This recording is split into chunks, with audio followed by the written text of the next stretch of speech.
manusia itu bisa punya companion AI yang membantu, dan companion itu nggak statis, bukan kayak oh aku A dia A juga gitu, tapi dia bisa berinteraksi sama kita sesuai apa sih yang kita lakukan ke mereka.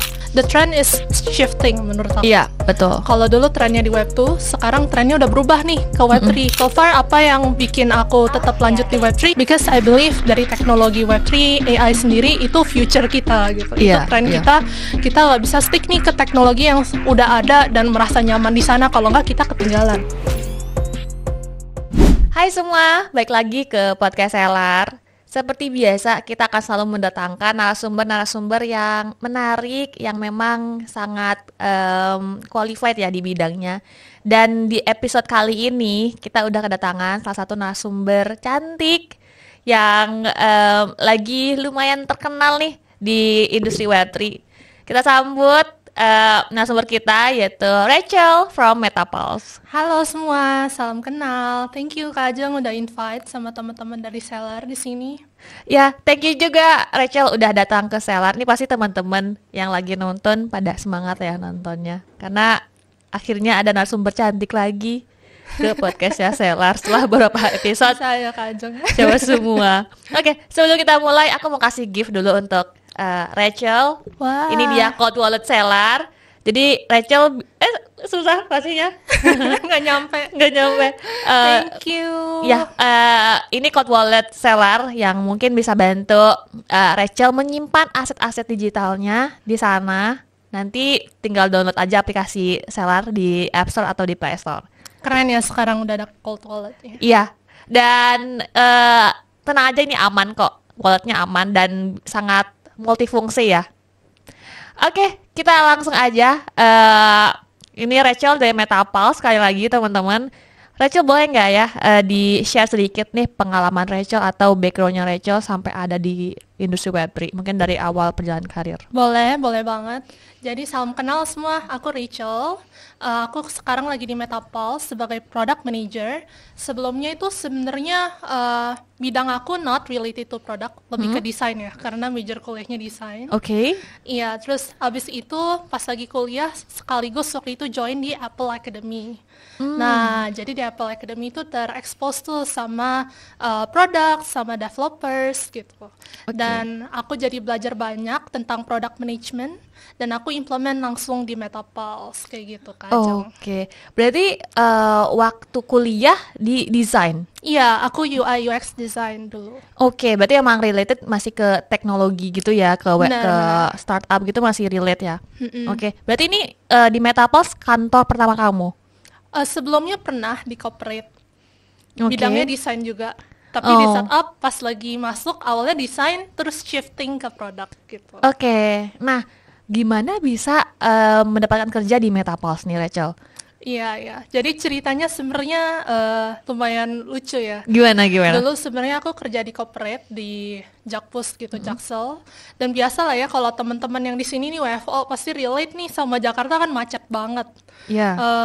Jadi pulang pergi lama, bisa makan waktu 2-3 jam ya kalau commute ya. Aku yakin Kak Ajeng juga pasti relate nih. Tinggalnya di Jaksel. Iya, jadi waktu itu aku pikir aku malas kalau commute karena macet banget, dan waktu itu sampai pingin cari nih kerjaan remote. Dulu belum gitu familiar sih ya sama remote working.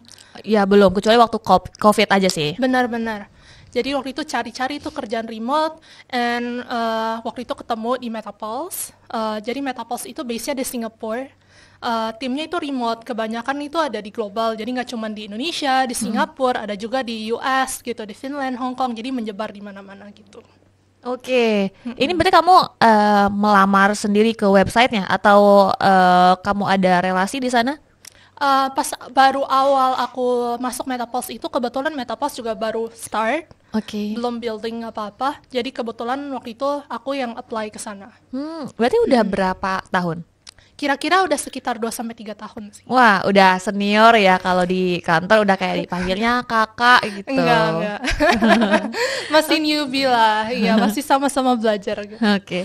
Ini emang Rachel tuh humble orangnya, nggak mau dipuji nih. Oke, Rachel, berarti kalau kamu di sana sebagai product manager, itu apa yang biasa kamu kerjakan itu kayak day to day-nya? Iya, day to day-nya biasa ya as a product manager, apalagi di startup ya. Intinya kerja sama seluruh tim dari development, growth team, marketing gitu. Semuanya fokus ke building produknya. Oke. Nah tadi kan Rachel sempat mention building product. Nah boleh nggak di-share ke kita MetaPulse tuh apa sih yang dikerjakan dan produk apa yang kalian tawarkan di industri Web3? Iya, jadi buat teman-teman yang belum tahu MetaPulse nih, bisa aja cek MetaPulse. Kita tuh sebenarnya universe of AI companions. Di sini mungkin sekarang naratifnya lagi gede banget ya tentang AI. AI, Web3, blockchain. Nah, kita ini companions. Jadi companionsnya itu built on Web3, tapi juga sekaligus punya personality AI. Dan AI companions ini ada di ekosistem game. Dan sekarang kita launchnya di ekosistem browser extension. Browser, ya. Oke, nanti mungkin kalau teman-teman misalnya mau cari tahu soal MetaPulse, apa yang dikerjakan, bisa langsung cek aja di websitenya, itu cukup lengkap, dan di Instagram, sosial media juga cukup aktif ya. Iya, nanti tinggal ke metapulse.ai. Iya. Karena seru banget ya, karena kan aku juga kemarin sempat ngobrol banyak sama Rachel juga, ternyata MetaPulse ini punya browser companion yang lucu gitu, karena dia ada karakter yang tadi kan kucing ya, cuma sekarang udah launching yang Teletubbies. Benar. Gitu. Dan next juga akan ada lagi yang sama Hello Kitty ya, kalau nggak salah. Sanrio. Iya, dan semuanya itu bisa di NFT-kan juga kan, NFT-nya semuanya kan? itu NFT bentuknya. Iya. Oke, itu lucu banget dan itu keren banget. Kayaknya masih belum ada di Indonesia yang perusahaan atau Web3 company yang di browser companion ya. Jadi kita tuh tujuannya because MetaPulse itu digital companion, kita pingin yang punya companionnya itu punya digital ownership secara utuh gitu. Kenapa companionsnya itu NFT? Karena nanti kedepannya MetaPulse juga bakal launching ini cross platform, bahkan ke mobile, ke metaverse, dan bahkan kalau misalnya collab ya sama Web3 kan banyak banget ya community yang bikin metaverse gitu. Nanti bisa companion itu muncul di metaverse tersebut gitu. Jadi punya ownership utuh lah. Iya, dan NFT-nya juga udah diperjualbelikan kan? Udah bisa kalau teman-teman mau beli NFT-nya tuh di mana, Rachel? Ya, cukup nanti ke MetaPulse AI /Teletubbies. Sekarang kita baru nge-launch yang Teletubbies. Di sana cukup adopt aja sih companionnya, nggak ribet-ribet gimana. Oke, menarik. Iya. Oke, mungkin kalau misalnya tadi kan kita bahas soal MetaPulse-nya ya, Rachel. Kalau misalnya aku tanya lagi, apa yang membuat Rachel tertarik untuk bekerja di industri Web3? Iya, jadi sebelum masuk MetaPulse pun sebenarnya aku lumayan tertarik ya sama bidang teknologi gitu, dan juga community. Dan dulu itu pas lihat-lihat belum ada tuh trending Web3, mungkin lebih ke arah ini ya, trading yang dulu lebih lagi hype-hypenya gitu, Bitcoin sama yang lain-lain, dan project-project itu masih belum sebanyak sekarang. Betul. Sekarang udah banyak banget ya project, apalagi GameFi sama DeFi gitu. Dan sekarang yang aku lihat waktu awalnya mau apply ke MetaPulse, the trend is shifting menurut aku. Iya, betul. Kalau dulu trennya di Web2, sekarang trennya udah berubah nih ke Web3. Dan yang namanya tech selalu ada perubahan drastis gitu tiap berapa tahun, dan sekarang yang aku lihat itu because the trend is shifting to Web3, aku jadi tertarik gitu, pengen explore. Dan terutama di Indo sendiri sekarang sih udah lumayan banyak ya orang-orang yang tertarik sama udah building ke Web3, cuman masih banyak inovasi yang dilakukan di Web3 gitu. Jadi it's very interested gitu buat belajar di dalamnya. Setiap hari ada aja hal baru, ada aja produk baru, inovasi baru gitu yang ada di Web3 gitu. Ada project baru, bahkan ada token-token juga launching setiap hari tuh ada aja ya. Iya, selalu baru berubah gitu. Selalu berubah, dan memang cepet banget adanya perubahan-perubahan di Web3 tuh nggak bisa dihitung per bulan, tapi lebih ke harian tuh pasti ada aja yang berubah, info-info apa. Benar karena banget. Kadang satu project ada berita apa itu bisa ngaruh ke yang lain juga, kayak gitu-gitu sih. Dan oke. Nah, kamu kan sekarang udah di Web3 cukup lama ya, Rachel, dan awal mula kamu bisa terpapar oleh Web3 tuh gimana sih, Rachel? Apakah kamu belajar sendiri? Karena kan mungkin dulu awal-awal kayaknya informasi terkait Web3 itu masih terbatas ya, nggak semudah sekarang untuk diakses, dan perusahaan-perusahaan pun masih belum sebanyak itu. gitu untuk yang Web3. Dan kayaknya tahun itu waktu kamu masuk ke Metaverse di tahun 2022-an ya atau 2021 itu lagi COVID, dan juga yang lagi hype itu justru startup tapi Web2 bukan Web3 gitu. Nah, itu kan momen-momen yang awal-awal apa ya, kayak masih apa sih gitu, Web3 apa sih dunia ini. Gimana tuh awalnya kamu bisa terpapar? Sebenarnya kalau tentang Web3 sama blockchain sendiri, awal terpaparnya banget, dulu kan aku dari kuliah, dari SMA gitu ya, suka banget ikut lomba-lomba gitu, hackathon sama teman-teman, ikut ada event apa kita datang gitu. Dan one of competition waktu itu aku join sama teman-teman tuh ada event di mana skalanya internasional, terus temanya itu tentang Web3 sama blockchain. Kayak gimana kita bisa bikin ide, bikin inovasi di Web3 sama blockchain. Nah, dari sana aku mulai cari-cari sih, kayak apa sih ini blockchain, Web3 kan ini masih hal baru banget. Oh, dulu tuh bahkan sebelum terkenalnya Web3 sama blockchain, mungkin hal pertama yang aku familiar ya, lebih ke arah kata metaverse sih. Dulu sebelum trending blockchain, orang tuh semua booming banget lah metaverse. Terutama Facebook rebranding ke Meta gitu kan ya. Dan dari sana mulai cari tahu, tapi belum fokus banget. Paling cuman, oh ternyata ada ini loh gitu. Ternyata kita bisa build produk nggak cuman di Web2, tapi ada blockchain, ada metaverse, ada sesuatu yang belum aku familiar gitu. Dan kemudian abis ikut perlombaan, lulus kuliah, sempat kerja juga. Itu kerjaan aku not related to Web3, walaupun perusahaan corporate-nya masih berhubungan sama tech dikit lah. Iya. Dan pas baru masuk Metapulse, baru tuh kena lagi sama Web3 sama blockchain. Walaupun produknya dulu Metapulse tuh belum build on Web3, kita mulainya Web2 dulu. Justru di sana aku belajar banyak, karena gimana sih kita dari Web2 bisa shifting to Web3, gimana sih usernya bisa familiar juga ke Web3 gitu, gimana produk yang awalnya Web2 bisa jadi Web3 sekarang gitu. Wah menarik ya, menarik banget. Karena kan kamu juga perempuan ya, tanpa apa ya, tanpa merendahkan gender apapun ya. Karena kan kamu perempuan dan di Web3, dan di Web3 kan masih sedikit ya untuk perempuan. Dan akhir-akhir ini aku merasa lega sih ketika datang ke event, banyak teman-teman perempuan yang ikut juga. Benar. Ya kan? Setuju banget. Jangankan Web3 ya, menurut aku di bidang teknologi itu mayoritas emang pria gitu. Iya. Dan sekarang udah mulai banyak nih teman-teman perempuan yang join ke Web3, dan kita sangat open banget dan happy banget. Karena kalau ketemu di event jadinya nggak selalu sama laki-laki gitu, tapi perempuan juga ada. Apalagi Rachel sebagai product manager yang keren banget menurutku. Thank you. Yeah. Coba gak di-share pengalaman kamu selama nih 2-3 tahun bekerja di Web3 industry sebagai product manager. Apa sih yang membuat kamu tuh bertahan cukup lama nih di Web3 ini? Kalau dari aku lebih ke arah ini sih, challenge sama serunya. Aku bisa belajar banyak gitu di Web3, terutama pas aku pertama kali join Metapulse. Sebelumnya belum familiar nih sama hal blockchain gitu, build blockchain mana bisa gitu. Masih familiarnya build aplikasi di mobile, build aplikasi di desktop yang totally Web2. Dan di sana di Metapulse itu timnya juga sama-sama antusias ya sama Web3 blockchain. Jadi di sana udah ada orang yang expert yang aku bisa belajar banyak, kita bisa brainstorming bareng, kita bisa belajar bareng juga, ikut event-event yang disupport sama Web3 sama blockchain companies. Metapulse sendiri waktu itu lahir dari ini ya, event Protocol Labs Techstar yang dibawa sama Filecoin Foundation. Jadi kita banyak dilatih, banyak juga difasilitasi gitu learningnya.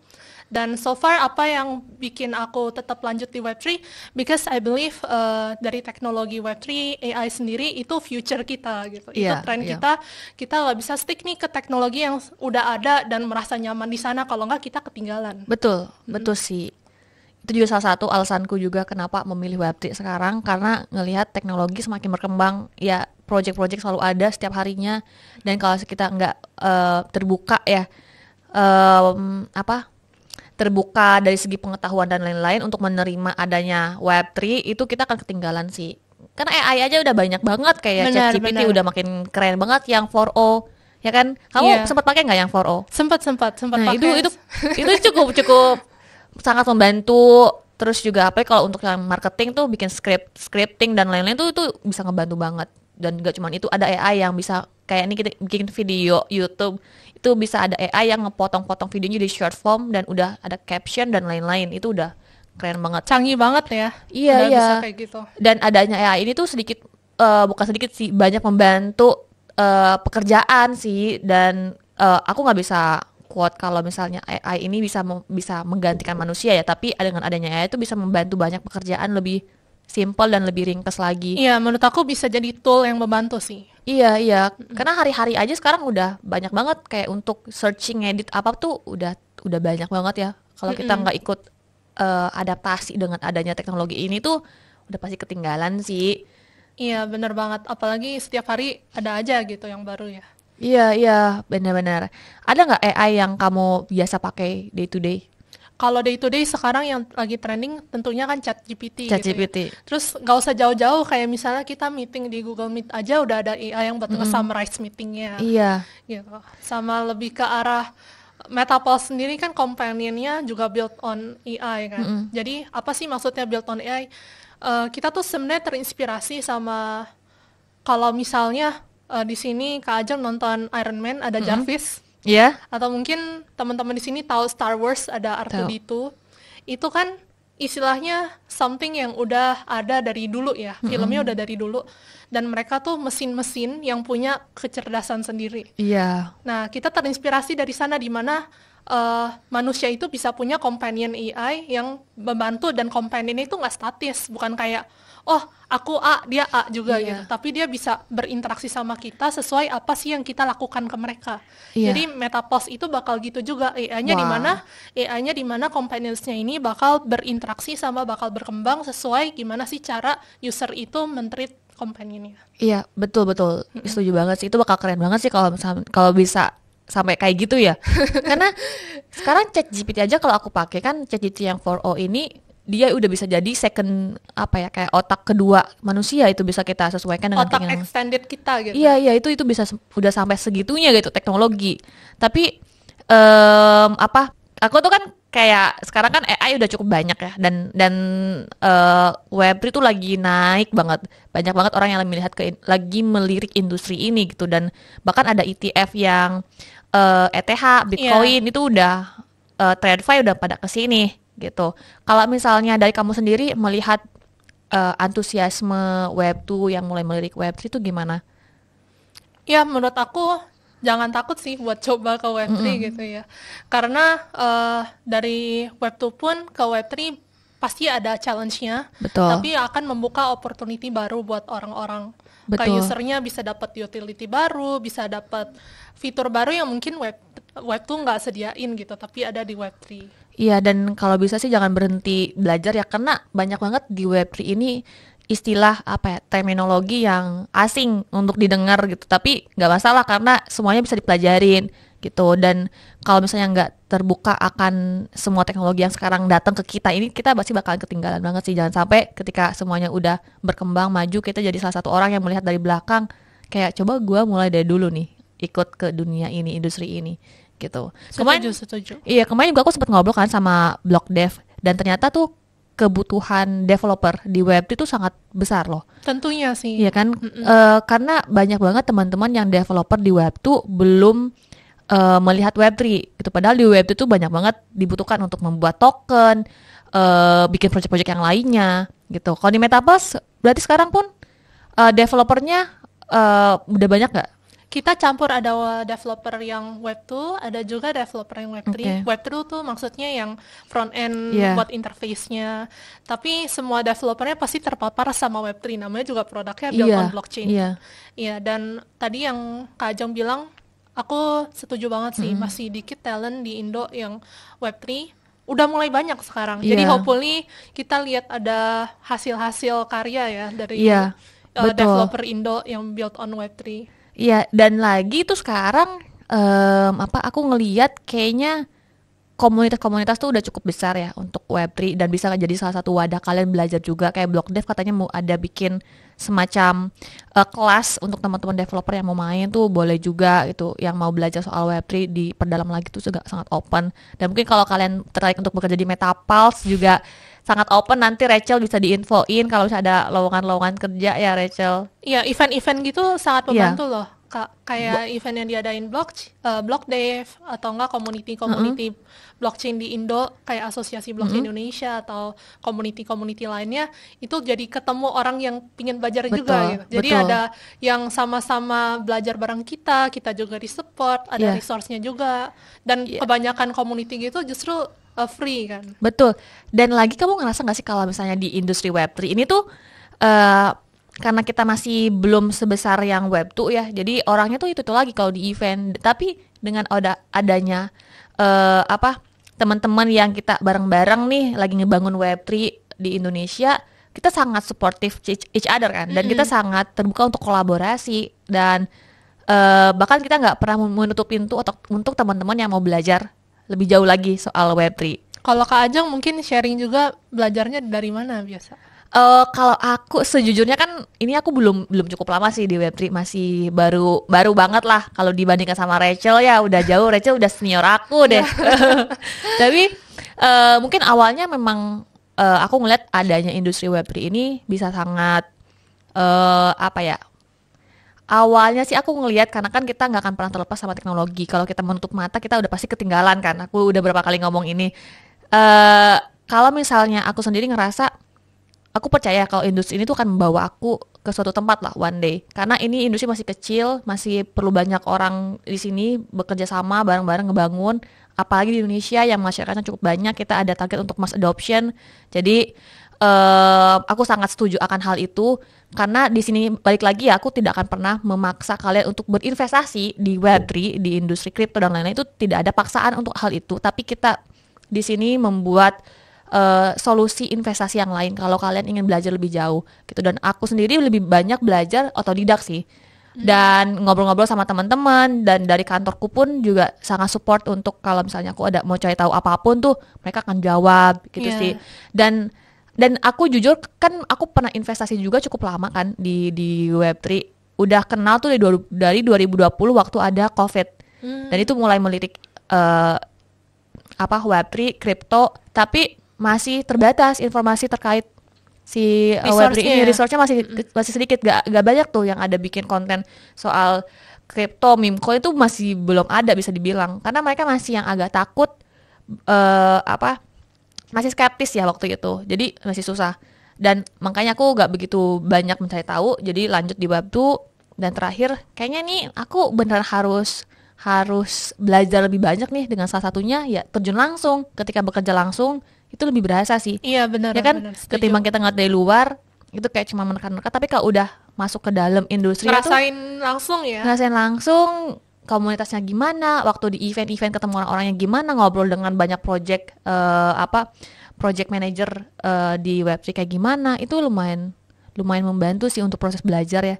Dan ya aku bisa bilang nyaman juga sih dengan industri ini gitu. Dan makanya ini kita bikin podcast sebetulnya ingin memberikan edukasi untuk teman-teman juga yang mau banyak belajar soal Web3. Keren. Gitu. Kita mendatangkan narasumber yang cantik, yang pinter-pinter, yang sangat kredibel di Web3. Itu sih Rachel kalau dari aku. Oke, Rachel, what's next dari Metapulse? Mungkin ada project-project apa yang bisa kita tunggu nih di Metapulse tahun ini atau mungkin tahun depan? Iya, jadi kita have lots of exciting plans buat Metapulse. Visionnya Metapulse kan kita mau build emotional connections melalui companions kita. Dan salah satu cara biar kita bisa mencapai hal itu adalah kita bakal nge-launch banyak characters IP nih. Contohnya kan sekarang Teletubbies. Nanti next Sanrio ada Hello Kitty, Kuromi, Gudetama. Kita juga, ini spoiler nih, mungkin nanti bakal collab juga sama X Infinity, sama Bugs Bunny. Jadi banyak karakter yang mungkin teman-teman di sini udah familiar ya. Alasannya kenapa? Karena untuk punya rasa emotional connection atau bonding sama companion, pasti di sini tuh secara worldwide ya, orang-orang udah punya bias atau attachment sendiri gitu ke karakter-karakter yang udah terkenal di Web2. Makanya dari Metapulse sendiri kita mencoba untuk membawa elemen-elemen yang kita bisa tarik dari Web2 itu ke Web3. Contohnya orang-orang merasa familiar di Web2-nya dengan karakter-karakter IP yang mereka sukai, kita bawa mereka ke Web3 semua. Wah, keren-keren. Ini wajib ditunggu ya. Oke, Rachel, kalau misalnya teman-teman mau join komunitasnya Metapulse, gimana caranya? Ya, bisa join Discord Metapulse, ada di discord.gg/Metapulse, atau bisa ikutin aja Twitter, Instagram Metapulse. Kita aktif di sana buat kasih update-update. Iya, dan ini cukup menarik sih, karena salah satu karyawan Metapulse yang perusahaan Singapura di luar dan seorang wanita sebagai product manager, jadi kita support ya teman-teman. Teman-teman juga kalau misalnya mau coba belajar soal Web3, mau melamar di perusahaan-perusahaan Web3 juga bisa, salah satu langkah pertamanya ikut komunitas-komunitas dulu ya Rachel. Ya, supaya kita terpapar dulu sih. Dan happy juga sih punya Rachel di sini di Selar. Ya, happy juga ada Kak Ajeng yang invite. Ya, mungkin nanti next bisa kita partnership dengan Selar juga ya, Metapulse. Oke, Rachel, mungkin terakhir aku mau tahu dong diferensiasi portofolio kamu di wallet crypto atau mungkin dimanapun. Ya, kalau portfolio aku kebanyakan ya masih blue chip ya. Sama aku main beberapa altcoins juga sih. Oke. Metapulse ada plan untuk bikin koin? Kita ada rencananya sih, teman-teman looking forward aja. Kita akhir tahun bakal launch token juga. Wah, berarti jangan lupa, jangan sampai nggak follow akun sosial medianya dan juga jangan sampai nggak join komunitasnya di Discord. Di Telegram ada nggak sih? Ada, tapi kita lebih aktifnya di Discord. Oke. Ya wes, kalau gitu ini udah cukup panjang nih kita ngobrol. Ini happy banget Rachel udah mau main ke sini. Thank you ya Rachel, jangan kapok. Semoga next. Thank you juga teman-teman seller. Next nanti kita undang lagi kalau kalian suka konten seller dengan Rachel. Oke. Thank you semua yang udah nonton. Semoga konten yang kita bagikan ini bermanfaat untuk kalian. Semangat juga kalau kalian lagi belajar soal Web3. Kalau ada pertanyaan silahkan tulis aja di kolom komentar. Nanti kita akan coba jawab. Thank you guys. Sampai ketemu di video berikutnya. Bye-bye.